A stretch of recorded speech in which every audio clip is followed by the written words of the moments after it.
Secret recipe MDH का जीरा sip जल जीरा मसाला। सिप सिप जीरा सिप MDH का जलजीरा जीरा सिप MDH का जलजीरा जीरा सिप।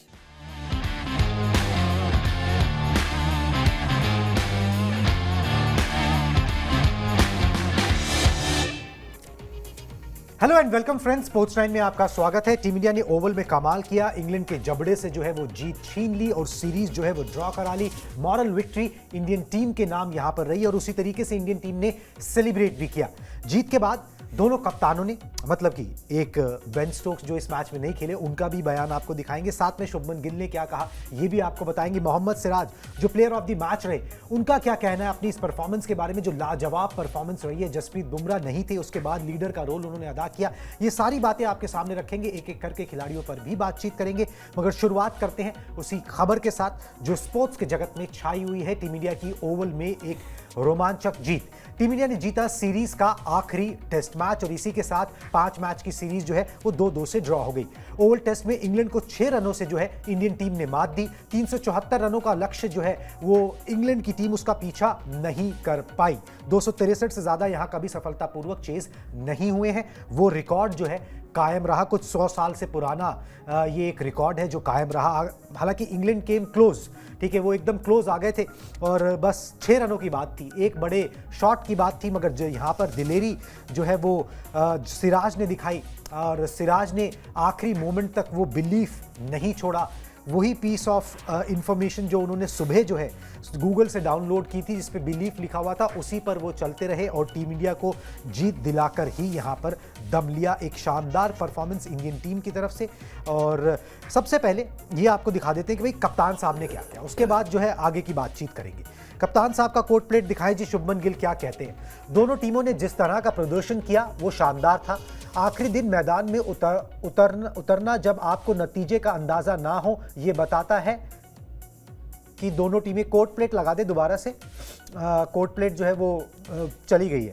तो शुभमन गिल का बयान आपको दिखा रहे हैं भाई किस तरीके से शुभमन गिल जो है वो बता रहे हैं यहाँ पर कि दोनों टीमों ने जिस तरीके का प्रदर्शन किया वो शानदार था। आखिरी दिन मैदान में उतरना जब आपको नतीजे का अंदाजा ना हो, ये बताता है कि दोनों टीमों ने अपना सर्वश्रेष्ठ प्रदर्शन किया। जब आपके पास सिराज और प्रसिद्ध कृष्णा जैसे गेंदबाज हों तो कप्तानी आसान लगती है। आज हमने जिस तरह का प्रदर्शन किया वो लाजवाब था।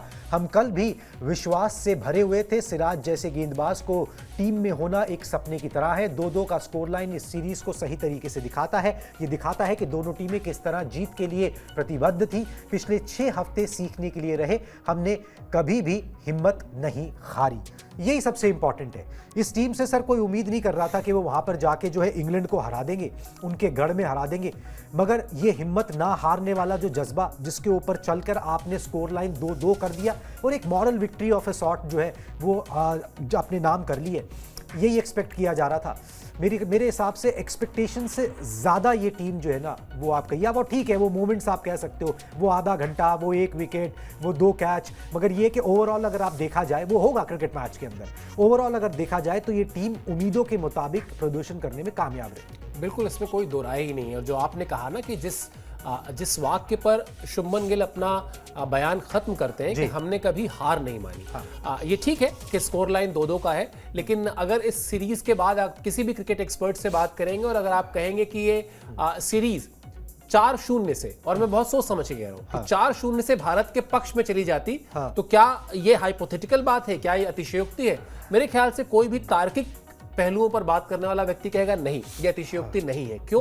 क्योंकि पहला मैच जो आप हारे वो आपको भी याद है, 188 रन की पार्टनरशिप, जब लगभग आप 450 रन चेज कर रहे हो लास्ट इनिंग में, 450 रन लास्ट इनिंग में 450-500 रन के आसपास होते हैं। लेकिन वहां पर पहले विकेट के लिए जिस तरीके से बेन डकेट और जैक क्रॉली ने 188 रन जोड़ दिए, वो अप्रत्याशित था, वरना भारत की तरफ से 5 शतक लगे थे। फिर उसके बाद जो आप मैच लॉर्ड्स में हारे, वहां पर देखिए कि 8वां विकेट जो गिरा था भारत का, वो गिरा था 112 रन पर। और उसके बाद आपके पास था कौन? रविंद्र जडेजा एक छोर पर थे, दूसरी तरफ जो है जसप्रीत बुमराह थे, फिर मोहम्मद सिराज आए और फिर भारतीय टीम वहां से 112 रन से जाती है 170 रन तक। और जीत और हार का जो अंतर रह जाता है वो 22 रन का रह जाता है। और जिस तरह से सिराज वहां मायूस होते हैं, तो कई बार कहा जाता है ना कि जीवन चक्र में सब कुछ आप देखते हैं। आज मैं इस सिराज ने जब आखिरी विकेट लिया तो मुझे लग रहा था उस दिन जब वो आउट हुए थे और जिस तरह से वो मायूस हुए थे, काफी समय उनको इस बात को सिंक इन करने में लगा था कि वो गेंद स्टंप पर लग चुकी है। आज उनको भगवान ने वो मौका दिया कि लीजिए, आपके साथ एक बुरी याद थी तो आपको हम उससे ज्यादा बड़ी सुनहरी याद देकर जा रहे हैं। तो मुझे लगता है सब कुछ बराबर हो गया।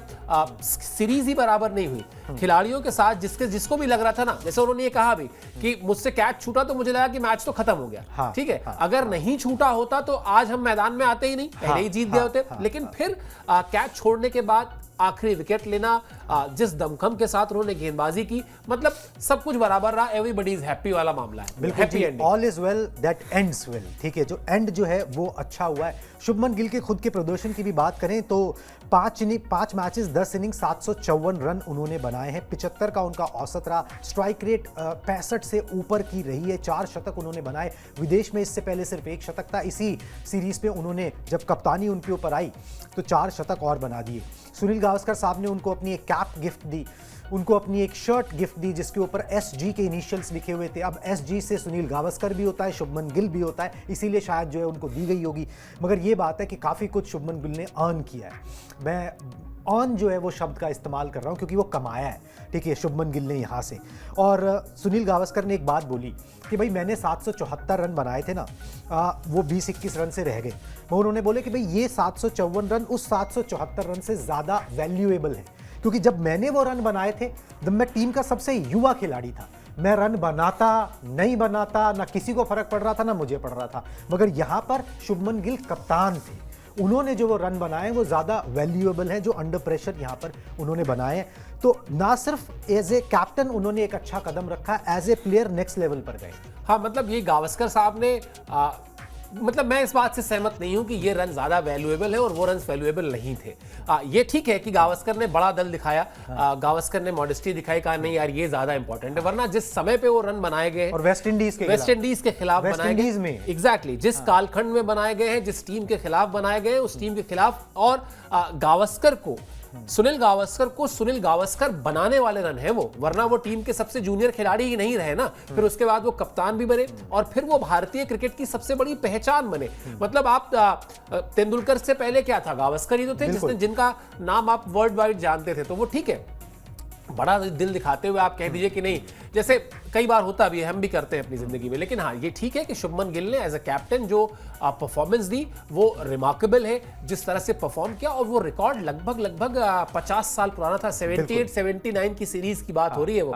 तो लगभग 5 दशक तक अगर वो रिकॉर्ड कोई नहीं तोड़ पाया कि एज अ कैप्टन सबसे ज्यादा रन एक सीरीज में बना पाना, और इस 5 दशक में तमाम बड़े नाम निकल गए इंडिया में। मतलब ऐसा नहीं कि कोई बड़ा खिलाड़ी ही नहीं आया, मतलब तेंदुलकर आए, तेंदुलकर ने भी कप्तानी की थी, और बड़े नाम आप जो विराट कोहली आए, रोहित शर्मा रहे अपने हिसाब से, महेंद्र सिंह धोनी रहे। चलिए महेंद्र सिंह धोनी को हटा देते हैं, वो एज अ बैट्समैन नहीं खेलते थे प्राइमरली, लेकिन राहुल द्रविड़ रहे, राहुल द्रविड़ भी तो कप्तान रहे। तो कहने का आशय ये कि बड़ा रिकॉर्ड टूटा है और उस बड़े रिकॉर्ड के टूटने पर उनका जो जेस्चर था वो बड़ा अच्छा था, वो हौसला बढ़ाने वाला भी था। लेकिन जो बात शुभमन गिल ने कही ना कि पिछले 6 हफ्ते सीखने वाले रहे, वो अभी सीखना बहुत कुछ है, अभी बहुत कुछ करना बाकी है। बिल्कुल जी, शुरुआत अच्छी हो जाए तो फिर कहना ही क्या। WTC साइकिल के अंदर टीम इंडिया की शुरुआत जो है वो ठीक यहाँ पर हो गई है। खराब शुरुआत नहीं हुई, मुश्किल इम्तिहान था जहाँ पर आप ये कह सकते हैं कि भाई चलो फ्लाइंग कलर से तो नहीं, मगर टीम इंडिया पास जरूर यहाँ पर हुई है। गेंदबाजों की बात कर लेते हैं। गेंदबाजों का कुछ आंकड़ा दिखाता हूं आपको। गेंदबाजों के एक बार दिखा दे। ओवल में गेंदबाजों ने जो है वो इंग्लैंड पर कहर ढाया, क्योंकि गेंदबाजों विकेट लेंगे तभी तो जीत हासिल होती है। सिराज ने दूसरी पारी में जो है 5 विकेट झटके, टोटल मैच के अंदर 9 विकेट झटके। प्रसिद्ध कृष्णा ने 4 विकेट झटके, मैच के अंदर 8 विकेट झटके। शुभमन गिल ने बोला भी कि जब इस तरीके के गेंदबाज आपके पास होते हैं तो आपका काम जो है वो आसान हो जाता है। सारे बॉलर्स का प्रदर्शन दिखा दे एक एक करके फटाफट से, उनके स्टैट्स स्टार्टिंग फ्रॉम सिराज, किस तरीके से उन्होंने परफॉर्मेंस दी। स्टैट्स आपकी स्क्रीन पर आ गए। 30 ओवर की गेंदबाजी, सेकंड इनिंग्स में 6 मेडन, 104 रन, 5 विकेट उन्होंने हासिल किए। इकॉनमी 3.44 की यहां पर रही है। सिराज के बाद प्रसिद्ध कृष्णा और आकाशदीप के भी आंकड़े आपकी स्क्रीन पर आने वाले हैं, फटाफट से वो भी दिखा दे। प्रसिद्ध कृष्णा ने शुरुआत उतनी अच्छी नहीं की थी, मगर फिर उसके बाद बढ़िया प्रदर्शन रहा। आकाशदीप को विकेट एक मिला, मगर ये वो विकेट था जिससे वो साझेदारी 195 रनों रनों के करीब जो साझेदारी थी हैरी ब्रूक और जो रूट के बीच में, जो लग रहा था मैच खत्म ही करके मानेंगे, वो तोड़ने में वो कामयाब रहे। उसके बाद टीम इंडिया जो है इनरोड्स बनाने में यहाँ पर काम रही। आकाशदीप भी सीखेंगे, अभी मैचेस ही कितने हुए, ये सब चीज़ें सीखनी पड़ती हैं। प्रसिद्ध कृष्णा 27 ओवर की गेंदबाजी उन्होंने की, 3 मेडन 126 रन दिए, थोड़े से महंगे जरूर साबित हुए मगर उससे मतलब नहीं है। विकेट निकालने का मतलब होता है, 4 विकेट पहले इनिंग में निकाले थे, 4 दूसरी में यहाँ पर निकाले हैं। मोहम्मद सिराज ने क्या बोला प्रदर्शन के ऊपर, जो उनको प्लेयर ऑफ द मैच भी चुना गया है और राइटली सो, जिस तरीके से उनका प्रदर्शन रहा, बहुत ही जिगर के साथ उन्होंने गेंदबाजी की। इस बात का एहसास शानदार है कि हम पहले दिन से ही लड़े। मेरा प्लान था कि मैं सही जगह पर लगातार गेंदबाजी करूं और दबाव बनाऊं।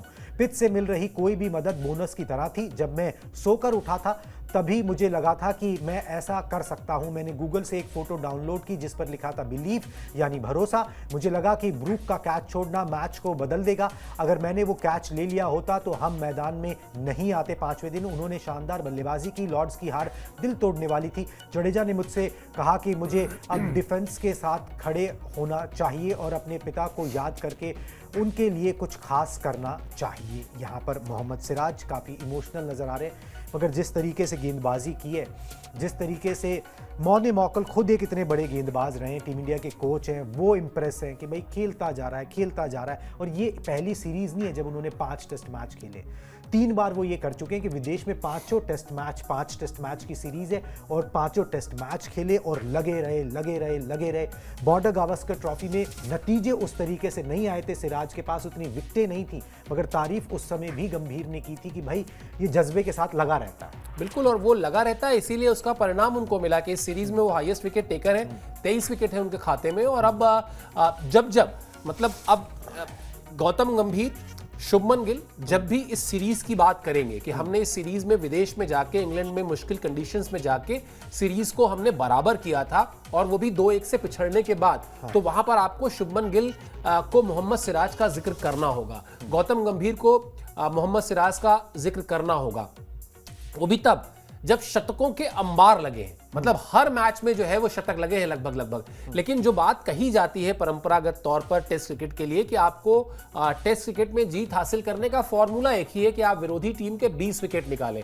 और गौतम गंभीर ने जाने से पहले बाकायदा कहा था, अगर हम लोगों ने शो भी किया था, कि आप 1000 रन बना के भी नहीं जीत सकते अगर 20 विकेट आप नहीं ले सकते हैं तो ऐसे वक्त में जब बुमराह को लेकर बहुत ज्यादा बातचीत होती है, वहां पर मोहम्मद सिराज ने जिस तरीके से उनकी एब्सेंस में लीड किया है। और मैं जब 3 तेज गेंदबाज किसी टीम को जीत दिला रहे हो विकेट लेकर, तो मैं कई बार उनके विकेट कितने हैं इसको इग्नोर कर देता हूं। आकाशदीप का एक ही विकेट है, लेकिन जो आपने उस विकेट की जो आपने अहमियत बताई ना, वो अहमियत बहुत इंपॉर्टेंट है। हो सकता है अगर 20 विकेट का बंटवारा हुआ हो तो किसी के हिस्से में 10 गए हो, किसी के हिस्से में 4 आए, किसी के हिस्से में 3 आए, किसी के हिस्से में 1 भी ना आए। लेकिन मैं हमेशा टेस्ट मैच जीतने के बाद किसी भी बॉलिंग यूनिट को एक समग्र बॉलिंग यूनिट के तौर पर देखता हूं, और वो जो सिराज ने जिस तरह से चलाया है उस बॉलिंग यूनिट को, इसमें कोई दो राय नहीं है कि वो इस तारीफ के हकदार हैं जो तारीफ उनको मिल रही है। बिल्कुल जी, अपने पे विश्वास रखना इतना आसान भी नहीं होता, और जब कंडीशंस ऐसी होती है ना, ये कहना बड़ा आसान होता है, मगर जब आपके सामने आपके ऊपर जिम्मेदारियां होती हैं, आप उस सिचुएशन में होते हो,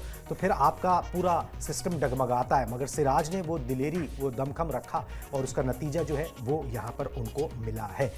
चलिए जी, ये इंडियन टीम की बात हुई, कुछ और स्टार्स की भी बात करेंगे, मगर ना थोड़ी सी बात इंग्लैंड की भी कर लेते हैं। उनके 2 बल्लेबाजों के मैं आंकड़े आपको दिखाऊंगा।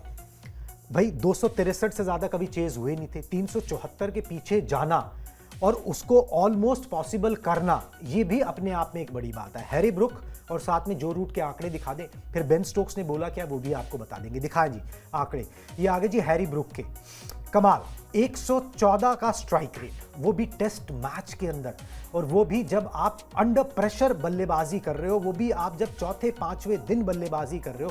टेस्ट मैच का जो ये पूरा फंडा है ना, इसी को बदल के जो है ना वो रख दिया। मतलब वो डर, वो बटरफ्लाइज, वो कुछ भी नहीं, सीधा सीधा आओ, ठीक है, और अपना जो है ना वो गेम खेलो, अपने इंस्टिंक्ट्स पे जाओ। दूसरी छोर पे जो रूट थे, हैरी ब्रूक को लाइसेंस था कि भाई आप मारो, और वो मारते चले गए।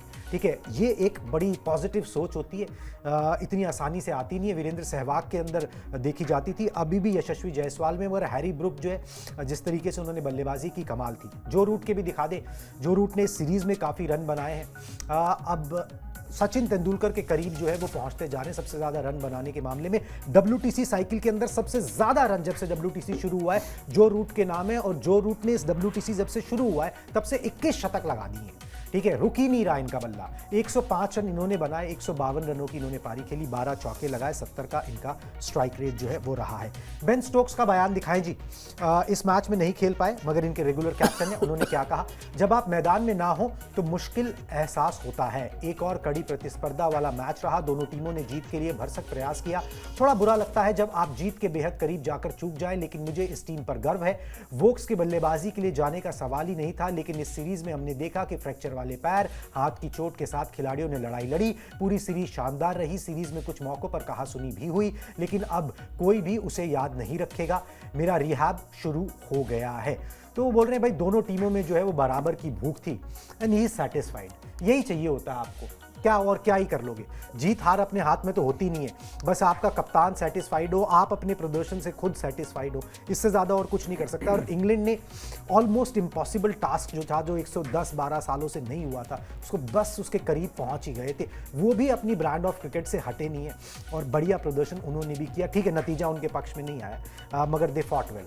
बिल्कुल, इसमें कोई दो राय ही नहीं है। और जिस तरह से मतलब जिस मैच में बेन स्टोक्स की वजह से इंग्लैंड जीता, उस मैच में आप उनकी गेंदबाजी याद कीजिए, जिस तरह से वो गेंदबाजी कर रहे थे और जिस तरह से वो अपने आप को बैक कर रहे थे। आपकी टीम में और भी तेज गेंदबाज थे, लेकिन बेन स्टोक्स गए ही नहीं उनके पास। उन्होंने कहा नहीं, मेरे दिमाग में है कि मुझे इस बल्लेबाज को कैसे सेटअप करना है आउट करने के लिए। तो एक लीडर जिस तरह से अपने आप पर भरोसा करता है, या कहिए कि जिस तरह से एक लीडर को अपने ऊपर भरोसा करना चाहिए, बेन स्टोक्स ने वो सब कुछ किया। और इसमें कोई दो राय नहीं है कि अगर जैसे इसको आप ऐसे समझिए कि भारत ने जिस तरह से कोलकाता में जब ऑस्ट्रेलिया को हराया, तो वो एक बड़ा डिफाइनिंग टेस्ट क्रिकेट का मोमेंट था, जहां से फॉलो ऑन की डेफिनेशन चेंज हो गई। उसके बाद दुनिया की टीमों में फॉलो ऑन आप उठा के देखिए, देने की जो परंपरा है वो कम होती चली गई। लोगों को लगने लगा कि अगर फॉलो ऑन में इन्होंने इतने रन बना दिए तो वो हमें ही ना भारी पड़ जाए, और फिर फॉलो ऑन कम हुए। वैसे ही मुझे लगता है इंग्लैंड की टीम ने इस सीरीज में और हाल फिलहाल की अपनी क्रिकेट से ये साबित कर दिया कि चौथी इनिंग में जो हमें लगता था ना कि 300 रन बहुत होते हैं, 400 रन बहुत होते हैं, ना जी, आप उनको 450 दे दीजिए। अगर उनका बेन डकेट और उनका जैक क्रॉली चल गया और वो टिक गया, तो फिर वो उसको भी चेस कर देंगे। इस मैच में भी 6 रन से हारे हैं ना, और 374 रन, मतलब ऐसा नहीं कि असंभव है। इंडिया ने भी इंग्लैंड को चेन्नई में मेरे ख्याल से 389 रन करके चेस करके हराया हुआ है। तो होते थे मैचेस में रन चेस 350 के ऊपर भी चौथी इनिंग में। लेकिन प्राइमरली जब आपके पास कोई आता है और आप मान लेते हैं 20 साल 25 साल से क्रिकेट को फॉलो कर रहे हैं और कहता है कि साहब ये मैच है, वहां पर चौथी इनिंग में बैटिंग करनी है और 350 रन है, आप पहले यही कहते हैं कि हार जाएगी टीम, क्योंकि 350 रन चौथी पारी में चेस करना बहुत टफ टास्क है। लेकिन जिस तरह से अटेम्प्ट किया, जिस तरह से वो चले, पहले वो जैक क्रॉली और वहां पे बेन डकेट, उसके बाद बीच में वो हैरी ब्रूक आते हैं जो अपने स्ट्राइक रेट को ऐसा चला रहे हैं कि समझ में नहीं आता कि ये व्हाइट ड्रेस पहन के वनडे खेलने तो नहीं आ गए, जिस तरह की वो, या वो ऐसा तो नहीं कि भूल गए कि ये टेस्ट मैच चल रहा है। जिस तरह की बल्लेबाजी उन्होंने इस सीरीज में की, तो ये निश्चित तौर पर जो आपने कहा कि इंग्लैंड की टीम ने भी अपना ब्रांड ऑफ क्रिकेट नहीं छोड़ा, इस सीरीज में अपना ब्रांड ऑफ क्रिकेट उन्होंने खेला। अच्छी बात यह, जैसे हमारे यहाँ हिंदी फिल्में बनती है ना, अंत में सब कुछ अच्छा दी एंड आता है, हैप्पी एंडिंग होती है। मतलब अब तो खैर फिर भी कुछ विवर्ड सी एंडिंग हो जाती है कई बार, लेकिन पहले की फिल्मों में एकदम हैप्पी एंडिंग होती थी। मुझे ये लगता है कि इस सीरीज की इससे अच्छी हैप्पी एंडिंग हो ही नहीं सकती थी। बिल्कुल जी, थोड़ा सा मायूस इंग्लैंड जरूर है, मगर India is more than satisfied. वो सेलिब्रेट जो है वो यहाँ पर कर रहे हैं। चलिए जी, player of the series Shubman Gill रहे, उनकी बात कर ली। प्लेयर ऑफ द मैच जो है वो यहाँ पर सिराज रहे, उनकी बात कर ली। एक खिलाड़ी की बात जो है ना हमेशा रह जाती है, अगर हम उस खिलाड़ी की बात करेंगे, उनका नाम है रविंद्र जडेजा। आंकड़े दिखा देते हैं उनके, उसके बाद जो है इस ब्रॉडकास्ट को रैप अप करेंगे। जडेजा के दिखा दे जी, ओवल टेस्ट में भी उन्होंने योगदान दिया, 53 रनों का उन्होंने पारी खेली। इंग्लैंड दौरे पर कुल 6 बार 50+ स्कोर जो है वो जडेजा ने बनाए हैं। और रविंद्र जडेजा ने सुनील गावस्कर का रिकॉर्ड भी तोड़ा। गावस्कर साहब ने इंग्लैंड में 5 बार जो है 50+ स्कोर बनाए थे, रविंद्र जडेजा ने 6 बार वो कारनामा करके दिखा दिया। बड़ी बात यह कि छठे नंबर या उससे नीचे बल्लेबाजी करते हुए 6 बार 50+ स्कोर जडेजा ने बनाया है, और ऐसा करने वाले वो दुनिया के तीसरे खिलाड़ी हैं। Ravindra Jadeja sir fag end of अपने करियर के अंदर हैं, मगर इस खिलाड़ी को शायद वो आंकड़े देख के ना उस तरीके से ना याद रखा जाए।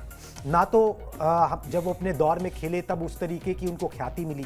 उसमें सब चीज़ें काम करती हैं। आप कैसे बोलते हो वो भी काम करता है, आपका कैसा अपना कंडक्ट होता है, कैसा ऑरा होता है, कैसे दिखते हो वो भी मैटर करता है। मगर ये है कि हाँ, जितना बड़ा इनका योगदान रहा है, जितना इन्होंने परफॉर्मेंस दी है, उस हिसाब से उतना नाम जो है ना वो कभी नहीं हो पाता। वो नहीं हो पाता क्योंकि जब आप उसी कालखंड में आपसे बड़े नाम अगर खेल रहे हो, इसको ऐसे समझिए कि एक फिल्म आई थी मकबूल। मकबूल में मतलब आप एक्टिंग याद कीजिए, पंकज कपूर, इरफान और पीयूष मिश्रा। पीयूष मिश्रा ने उस फिल्म में अद्भुत एक्टिंग की है, किसी से पूछ लीजिए। लेकिन हुआ क्या कि आपने अपना बेस्ट दिया, इसमें कोई दो राय नहीं, लेकिन किसी ने अपना बेस्ट दे दिया उसी समय पर। तो अब एक सीरीज जहां पर कप्तान ने 750 रन जोड़ दिए हों, एक सीरीज जहां मोहम्मद सिराज ने 23 विकेट ले लिए हों, एक सीरीज जहां पर और भी सारे कंट्रीब्यूशन आए हों, वहां पर वो परफॉर्म कर रहे थे, ये नोटिस नहीं हो पाता। आप सही कह रहे हैं। लेकिन जब आप टोटलिटी में बात करेंगे, जब आप इस दौरे की बात करेंगे, जैसे मकबूल फिल्म की सफलता की बात करेंगे, तो वहां ये नहीं होगा कि सिर्फ इरफान की एक्टिंग से फिल्म चल गई या सिर्फ पंकज कपूर की एक्टिंग से चल गई। वहां आपको कहना पड़ेगा कि नहीं, ये तीनों ने बहुत शानदार एक्टिंग की थी, इसलिए ये फिल्म चली थी। तो वैसे ही अगर आप दो की बड़ी कंफर्टेबल सी विक्ट्री से दिखने वाली ड्रॉ सीरीज पर बैठे हुए, तो इसमें रविंद्र जडेजा का कंट्रीब्यूशन है। और उस कंट्रीब्यूशन को मतलब डंके की चोट पे जब आप देखेंगे तो आपको दिखाई देगा। जिस तरह से उन्होंने बल्लेबाजी की है, रिमार्केबल। मतलब लोअर बल्लेबाजों के साथ, लोअर डाउन के बल्लेबाजों के साथ वो इक्वेशन बिठा के बल्लेबाजी करना आसान नहीं होता।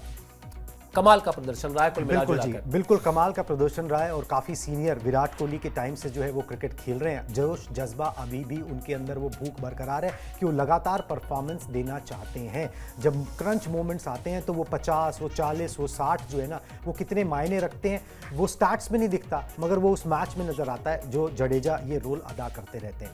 चलिए जी, अब हम भी बोलेंगे ऑल्स वेल दैट एंड्स वेल। तो हमारा भी शो इसी के साथ रैप अप होता है, मगर हम क्रिकेट से जुड़ी सारी अपडेट्स आप तक पहुंचाते रहेंगे। मुझे और सर को दीजिए इजाजत। Tata bye bye.